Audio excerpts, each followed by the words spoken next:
പൊന്നമേ, ജനിപ്പിച്ച മകനെ ഇരിക്കപ്പിണ്ടമാക്കി മുറ്റത്ത് തെങ്ങ് വെച്ച വീട്ടിലേക്ക് എന്നെ വിളിക്കരുത്. ഞാൻ വരില്ല. മര്യാദക്ക് ഇതെടുത്തിട്ടോണ്ട് പെങ്ങളെ കല്യാണത്തിന് കൂടിക്കോണം. ചാക്കോ മാഷ് എന്റെ മുഖത്ത് നോക്കി വിളിക്കണം. മകനെന്ന് വിളിക്കണ്ട, 2 വാക്ക്. അവന്റെ മുഖത്ത് നോക്കി ഞാൻ വിളിക്കുന്ന പ്രശ്നമില്ല.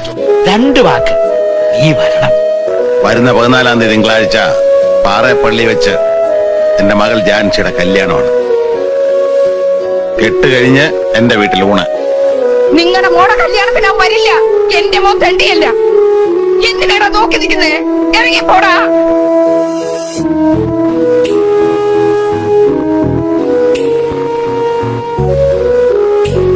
ഒരിക്കൽ താൻ അവന് വേണ്ടി കരയും. അവനെ കൊണ്ട് ബെഞ്ച് തുടപ്പിച്ച തൂവാല കൊണ്ട് താൻ ആ കണ്ണീരൊപ്പും.